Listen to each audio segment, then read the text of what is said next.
What's up? What's up? This is Zach Boschman checking in. You are listening to the Citizen Truth podcast. We are so excited this week to have Garett Reppenhagen on the podcast, Executive Director of Veterans for Peace. Garett, let's get right into it, man. Why peace? Why challenge the empire, if you will? Well, thanks, Zach, for having me on the show. And I appreciate cutting it right into it.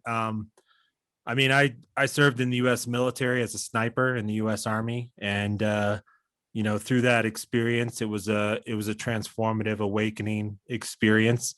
I see the harm that the U.S. military does all over the world. Our military aggression is an extension of our neocolonialism, and we export a lot of harm, and usually the benefits of all that aggression are the military industrial complex CEOs and executives. The benefits are individual politicians and their personal gains, and very rarely is it the American people, and certainly isn't the benefit of foreign communities who unwillingly host our military aggression overseas. So there's a lot of hurt that's done, and it's not bringing us national security. It's not helping support democracy overseas. It's not making anybody any safer.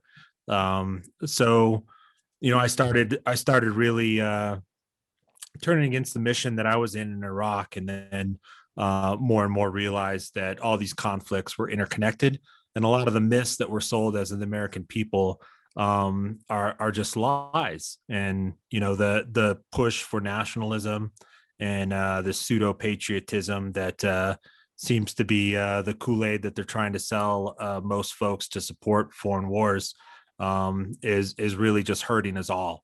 And that's why I'm a person of peace. Awesome, Garett. So I want to get into, how you sort of arrived at that perspective. But I want to take it back first. Do you come from a military family, and what was it initially that drew you into the military, when you were signing up?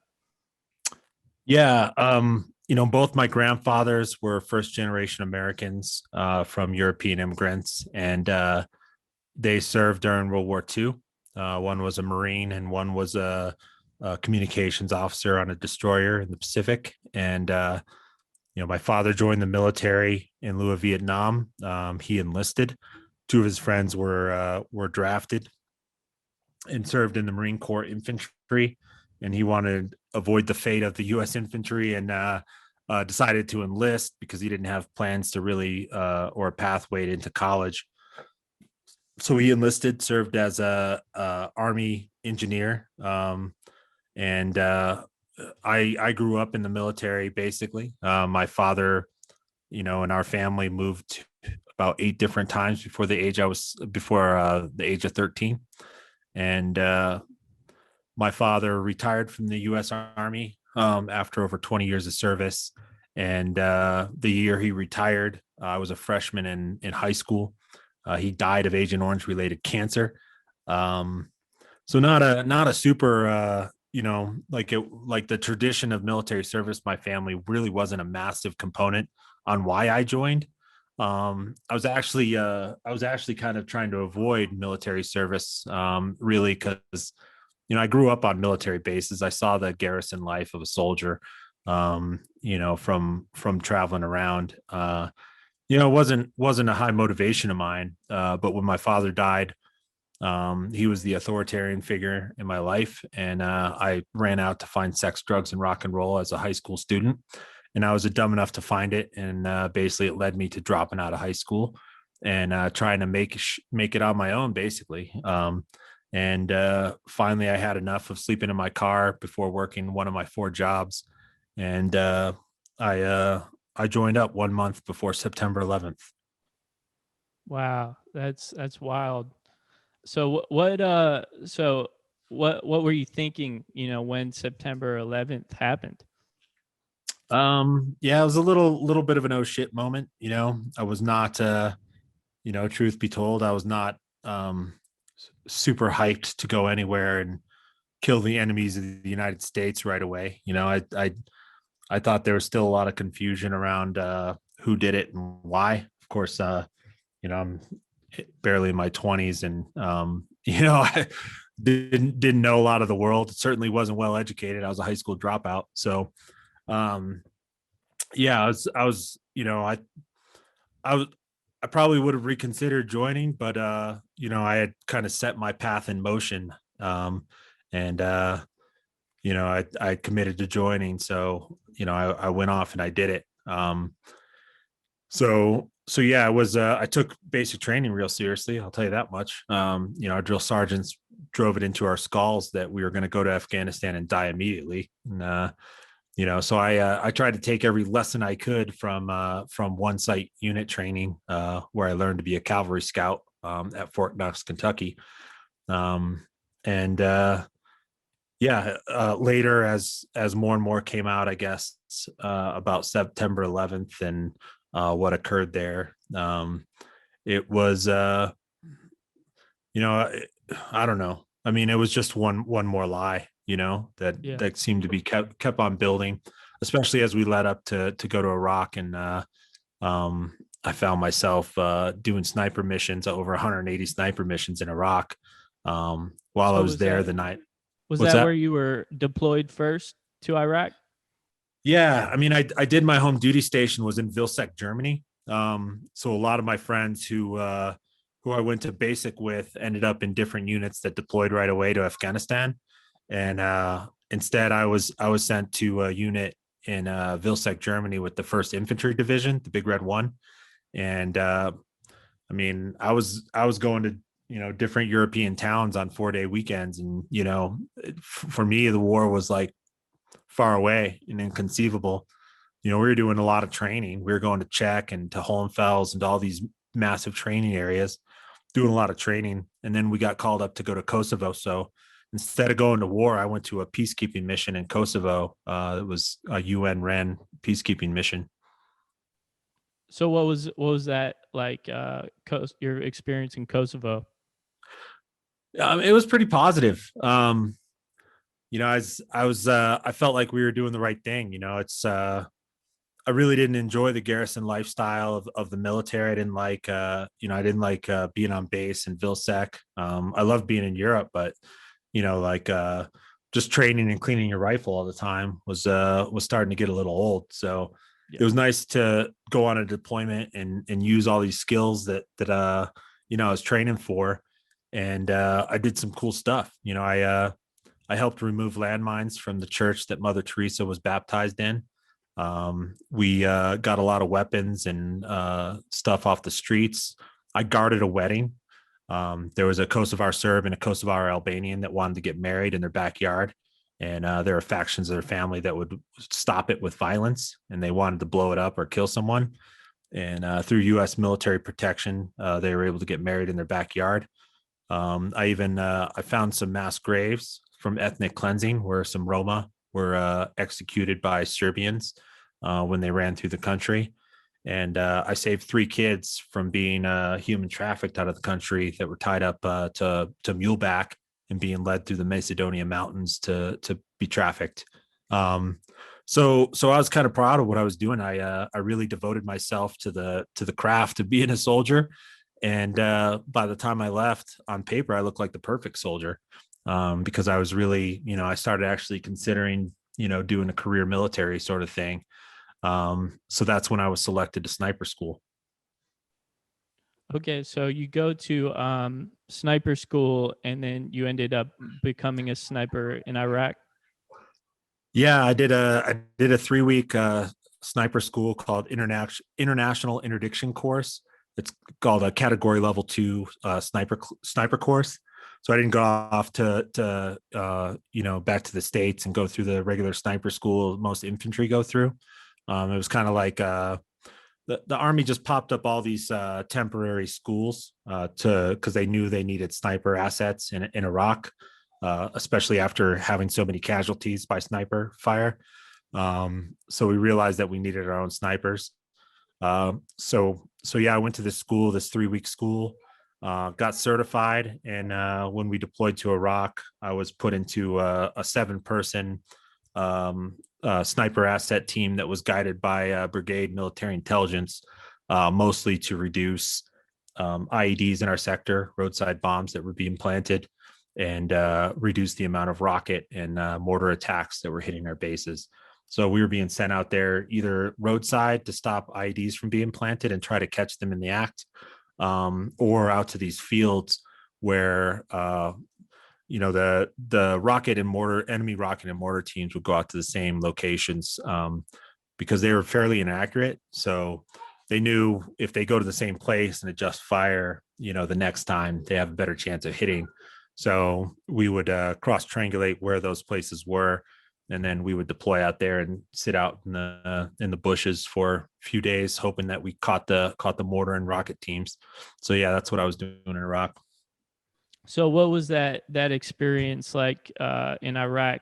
Did you feel like your service had the same meaning as in Kosovo, or is that when you sort of turned against what you were doing? Yeah, never really felt welcome, in Iraq. From the moment I crossed the barrier at Camp Wolverine into Iraq, and we were driving up in our Humvees. This is well after Saddam Hussein had been captured. False sovereignty was given over by Paul Bremer, and he fled the country. So this is after, like, we thought after the major conflict was going to be done. But really, once I entered the country, almost the first group of Iraqis I saw, I realized that we weren't being welcomed there as liberators. We were being seen mostly as oppressors and occupiers, and it was a different feel, that's for sure. And the people that we were killing, they really, their major complaints were the fact that we were setting up roadblocks and raiding homes and disappearing people to Abu Ghraib and all sorts of shit like that. So, I never really felt like I was welcome there or doing anybody a big service. Mostly all I did there was try to stay alive and keep my buddies alive for 1 year of a deployment. And through that, really eliminating threats violently, and unilaterally, really, with the maximum amount of firepower that we were allowed to use by Geneva Conventions, and sometimes more. So, so basically, through the threat and terror that we inflicted upon the Iraqi people, was what we thought would be the easiest way for us to remain safe, just by scaring the shit out of people. So it sounds like you kind of felt not welcomed as soon as you got there. When did this like political awakening, if you will, come for you? Yeah, it slowly started, and I wish there was just like one transformational moment that I could point to that's like so easy for to see that evolution. It was a slow wear and tear on my, in my morals and values, to realize like what was going on and what I was participating in. It's little things like when Abu Ghraib was exposed, that was a big piece of it, like realizing the conduct that a lot of service members were involved in, and being able to use that kind of as a learning point to self-reflect and look at how my own behavior was, in sector, and how I was acting. That was a really big thing. The situation that happened in Fallujah, I was there during the first Battle of Fallujah when the contractors were hung up from the bridge and the Marines moved in, and then they stalled and pulled back out just long enough for George W. Bush to get reelected. And then we went back in and like leveled the city. Shit like that were like kind of awakening moments. But a lot of like just small interactions with the Iraqi people helped kind of wake me up. And I'd been reading a lot. I wasn't the brightest kid on the block. But when I was back home on leave between Kosovo and Iraq, I went to a bookstore in Manitou Springs, Colorado, and used bookstore and asked the lady who owned the place if she had any books on Iraq. And that I was a soldier and I was going to Iraq probably, and I needed to learn about it. And she gave me a lot of good non-fictional books about the Middle East politics and post-World War II stuff. And it was awakening, learning about like just Muslims and different things that I should have known in Kosovo, because we were dealing with Kosovar Albanians that were Muslim. And every single town had like a Catholic Orthodox church and a mosque in it. But I was still pretty dumb about it. And I learned a lot about that from those books. But she also said, she said, if I'm reading all this nonfiction, I should read something, I should read some fiction just to break it up a little bit. So she threw in stuff like Joseph Keller's Catch-22, some Kurt Vonnegut's and stuff like that. Just more stuff to like, wake me up a little bit. But she had a copy of Howard Zinn's People's History of the United States. And she said, if you really want to know why you're going to war as a soldier, you should read this first. And so I did. I read that book first, and it blew me away. I can't say that it like, I was finishing that book, really before I even deployed. It was enough to make me like look at things critically, but not enough where I was just like, this is the Bible. I've got to, this is the real history of America. I was just like, there's a handful of screwed up stuff in this. And it allowed me to kind of like just see things with an open mind, I guess, more. So I started writing, it started off as letters to a band called the Bouncing Souls. And they were posting my emails in a page called Letters from Iraq. And awesome. a buddy convinced me to, a buddy convinced me to write a blog, to post all my letters in a blog. And it was the first time I heard that word in my life. I never heard the word blog. This is 2004. Yeah, blogs weren't that big back then. Yeah. So he's just like, it's like a online journal. It's public. People can read it, but it's like a journal. So I'd started writing, and it was, and a couple buddies wrote with me and submitted it. And we were all kind of like co-founders of this blog. And we were writing anonymously, which is interesting because at first it was just like day-to-day activity, it was nothing really. It was just a journal. But we realized that there's possibly some sensitive stuff in there that we might not want to be like our names to be public. And really, we didn't even know the rules. We didn't know if we were allowed to do this.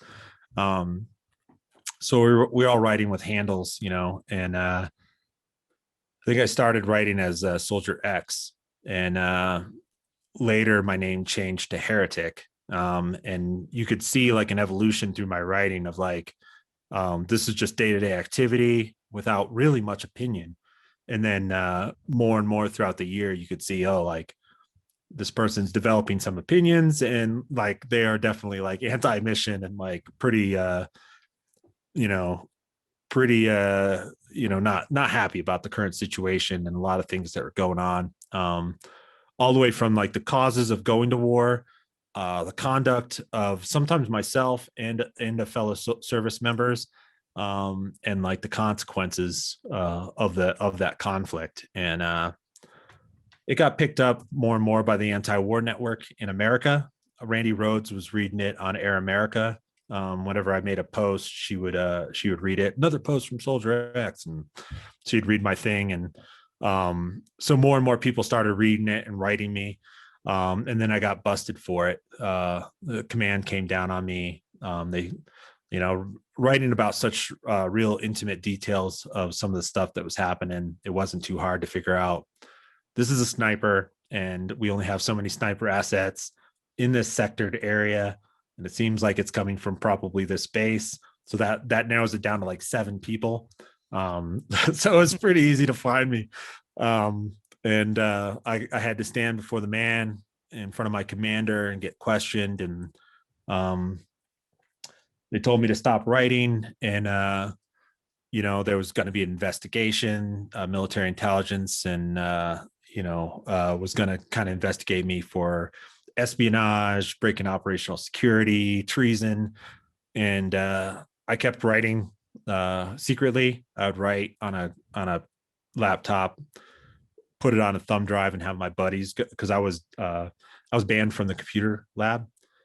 So my buddies would take the stick in and just copy and paste and post for me.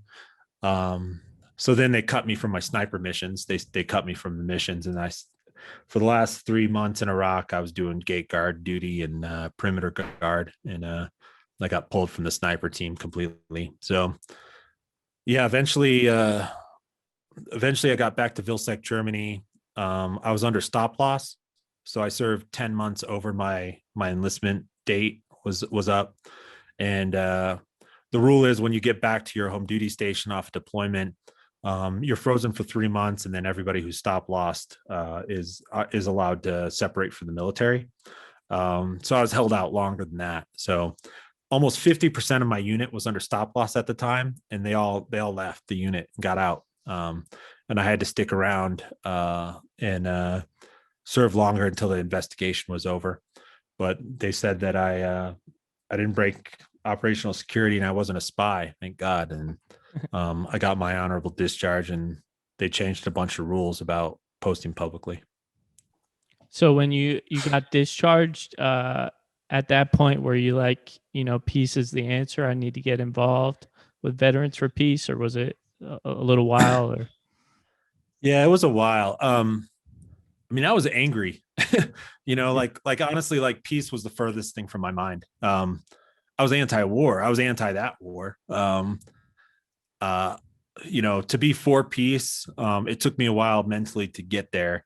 I was against a lot of things. I was against the government. I was against war. I was against, I was against a lot of things, our society at large, and capitalism and corporations and all sorts of systems and institutions that I wanted to point my finger at. And I was against myself. I had a massive war against me because I felt like a criminal for perpetrating all of this violence. Like I was a murderer, and here I am coming back to the States being treated like a hero by 80% of our population at the time. What was that like for you? If I might interrupt you in that moment, when people might have come up to you and said, thank you for your service. Oh, I always had really colorful answers for them.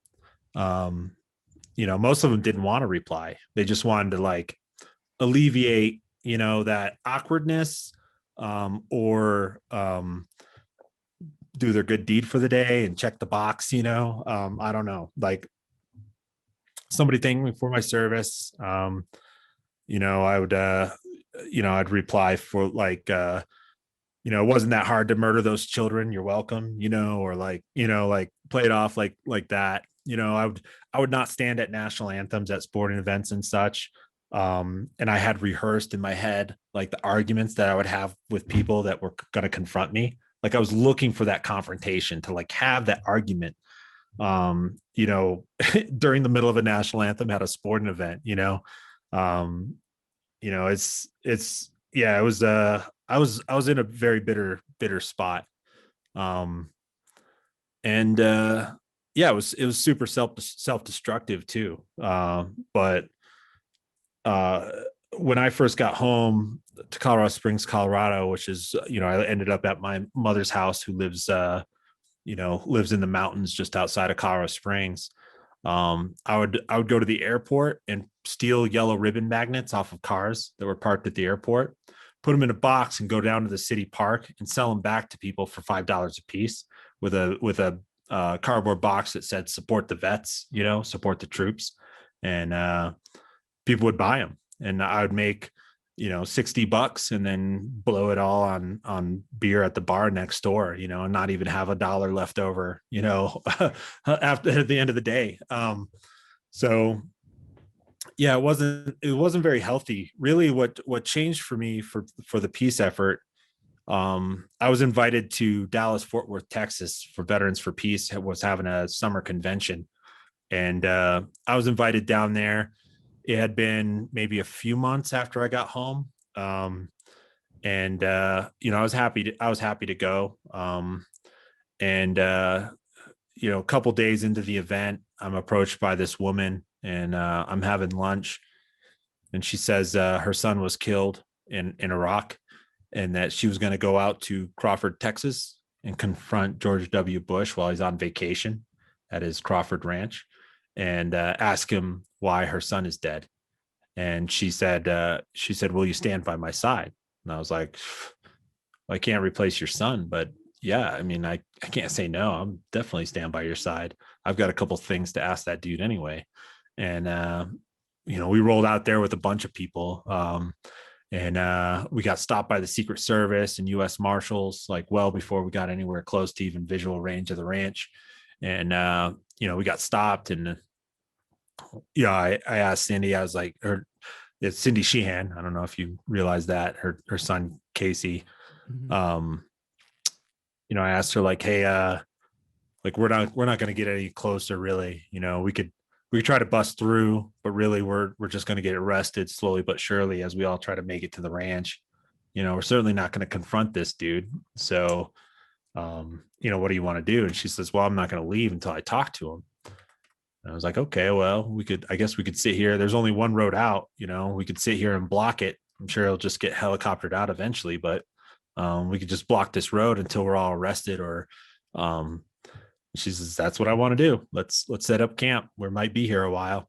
So a bunch of us went back to town and bought a bunch of camping gear and as much as stuff as we could afford. And we came back and we built what was called Camp Casey.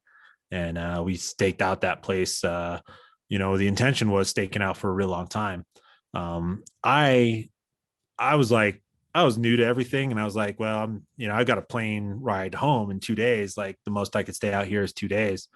So I left. And while I was there for 2 days, more and more people came. Like I thought shit was going to just start breaking up and people were just going to start going home. But the camp like doubled in size, quadrupled in size, it was 10 times the size like when I had left. And I was like, well, that's pretty encouraging. Like all these people, are coming to help out. And I was in the airport in Dallas, Fort Worth, Texas, leaving to go back to Colorado Springs. And I look on the TV and there's Cindy Sheehan on CNN on the television in the airport. I'm like, wow, like, okay. Like maybe there's enough people that really can make a difference. And like, I was kind of hooked at that point, just as an organizer. I got more involved in Iraq Veterans Against the War because I was the first active duty member of Iraq Veterans Against the War. I joined while I was in Iraq, and I got more involved in them and more involved in organizing and Veterans for Peace, and really slowly, like doing something about it, like helped heal me. Because I have post-traumatic stress disorder. And, it could be debilitating at times. I've got night terrors, intrusive thoughts, like, I've got all that stuff. I jump at loud noises and, whatnot. But the real thing that's like impacting me is my moral injury, having committed such atrocities in the name of the U.S. government, coming back with that level of shame and guilt. I've struggled with suicidal thoughts and I've struggled with at-risk behavior, not allowing to have pleasure, to allow myself to be happy, sabotaging relationships, career opportunities, relationships with family members, romantic relationships. Like I would just really like punish myself. If I ever had fun, it would follow like with sometimes weeks long of like just like taking it out on myself, basically drinking problems, narcotics, whatever it is. They can't heal that in the VA. The VA is not going to figure out a way to cure your moral injury. It's really a sociological problem. It's a political problem. And the solutions are also sociological, I think. The VA is never going to make a pill that cures being betrayed by your nation and being lied to. So what do? I dedicated myself unwittingly to service again, and service under my conditions, a way to really serve humanity and not just my nation and my neighbors and my community, certainly not like, corporate executives and politicians. Like I was going to serve the way I wanted to serve and really help people. And, I know that if you get involved if you have moral injury and you get involved in like community service in any way, you can just work at a soup kitchen and you leave that place and you feel better about yourself, like you did something, right? But working towards peace, towards ending war, towards sharing my story with kids who might join the military, to prevent them from going overseas and murdering people, and destroying communities, was so filling to me, that slowly I started to heal. I started to feel better, and that altruism path really was super enlightening and really healing. And eventually, like, I got healthy enough to, have a stable relationship and a family, and then anchor a lot of that service towards my family and continue the work I was doing. And I started to heal my moral injury. But a lot of veterans, and not just veterans, just humans that commit crimes, feel guilty or ashamed about something, never find that discovery that if they help and they commit to people and they just serve, that they could find redemption, they could eventually maybe even forgive themselves. And that's just basically what I've started to do. I can't forget what I've done. It builds who I am and why I do what I do, and it fuels that fire. And I'll never allow myself to just forget what I have done. But I can start to forgive myself and realize that I have to take personal accountability for my actions, but also realize that I'm part of a system and an institution that I have very little control over, and that I can try to change it, but I can't go backwards in time and, defeat this entire cycle in these institutions and change it that way. So you wrestle with these two really difficult issues. That's amazing, man. Just one last question before we go. At this point, do you have any hope for a lasting peace? Yeah, absolutely. I have to have hope,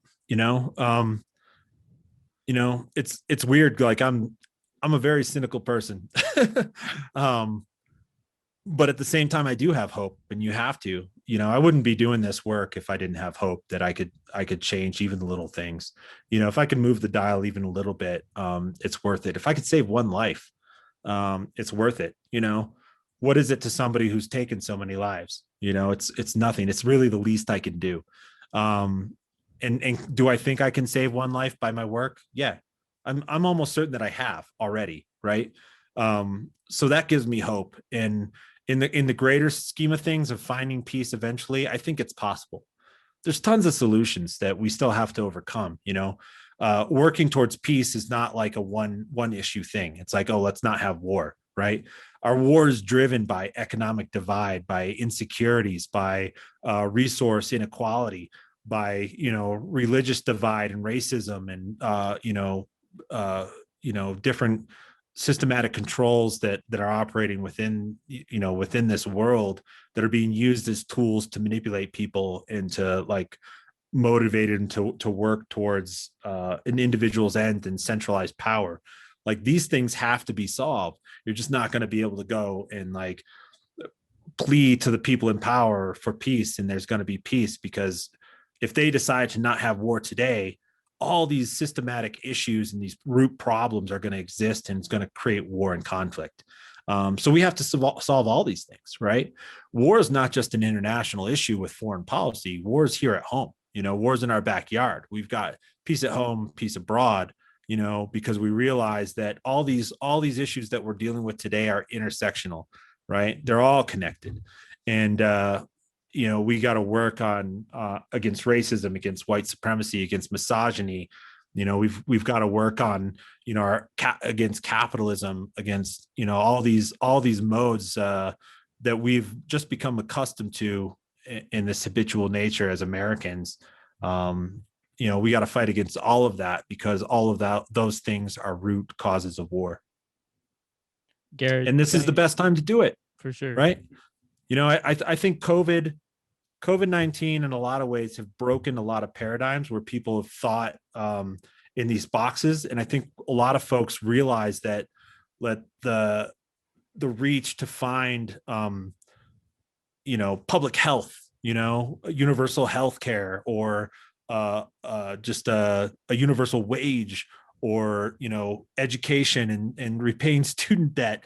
All these things we can actually do, when before just people were stuck like, these are the parameters we're stuck in, and that's how it is, and I'm going to try to play within those rules. But now people are like, screw that. These systems are malleable. We could change them, and we could push for change, and things could get better for everybody. Awesome, man. Thank you so much for coming on the show, and thank you for what you're doing right now. I really appreciate it. Great to meet you.